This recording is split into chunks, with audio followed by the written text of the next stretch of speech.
Hello बच्चों, आइए इस प्रश्न को देखते हैं। कोशिका में अधिकांश ऊर्जा की विमुक्ति कार्बोहाइड्रेट के ऑक्सीडेशन द्वारा होती है। जब पायरुविक एसिड CO2 तथा H2O में बदल जाता है, वे pyruvic acid acetyl coenzyme A में बदल जाता है। C शर्करा पाशुविक एसिड में बदल जाती है। D ग्लूकोज एल्कोहल व CO2 में बदल जाता है। तो यहाँ पर हमें बताना है कि जो कार्बोहाइड्रेट के ऑक्सीडेशन कब होगा। तो यह हमारी मुख्य अवधारणा अवधारणा होगी कि कार्बोहाइड्रेट के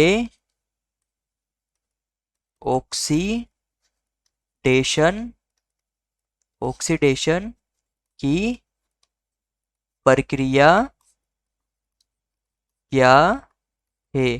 तो यहाँ पे हमें कार्बोहाइड्रेट के ऑक्सीडेशन की प्रक्रिया के बारे में बताना है। तो जो कार्बोहाइड्रेट की ऑक्सीडेशन की प्रक्रिया है, इसमें यह ग्लाइकोलाइसिस से होती है।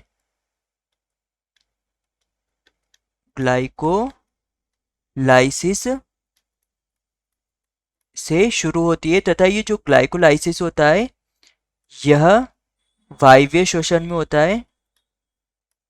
वायवीय श्वसन में होता है तथा यहाँ पर जो ऑक्सीजन होती है अर्थात O2 होती है, इसका उपयोग किया जाता है।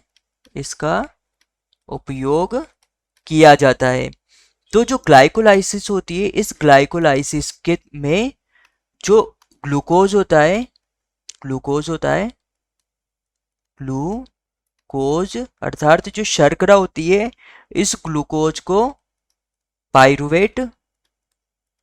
पायरुविक एसिड में बदल दिया जाता है तथा जो ये पायरुविक एसिड होता है, यह पायरुविक एसिड ऑक्सीजन की उपस्थिति में, यह पायरुविक एसिड जो ऑक्सीजन होता है इसकी उपस्थिति में यह pyruvic acid acetyl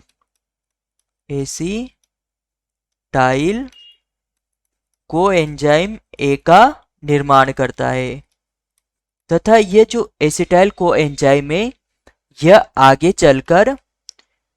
acetyl coenzyme आगे चलकर CO2 तथा H2O अर्थात जल का निर्माण करते हैं।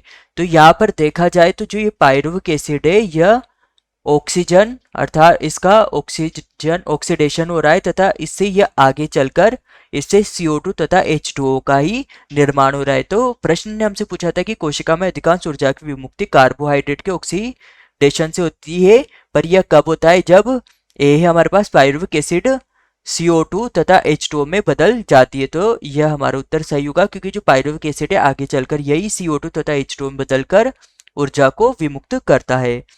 बी हमारे पास pyruvic acid acetyl coenzyme A में बदलता है, किंतु यह इस ऊर्जा की विमुक्ति के लिए यह आगे चलकर एसिटाइल कोएंजाइम में CO2 तथा H2O को में बदल जाता है। तो यह गलत हो जाएगा।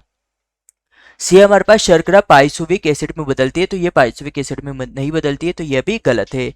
डी हमारे पास ग्लूकोज एल्कोहल व CO2 में बदलता है, तो यह एल्कोहल में नहीं बदलता, यह जल में बदलता है, तो यह भी गलत हो जाएगा। तो हमारा उत्तर होगा उत्तर ए। तो यहां पर हमारा प्रमुख सिद्धांत होगा कि वायवीय श्वसन द्वारा कार्बोहाइड्रेट का ऑक्सीकरण होता है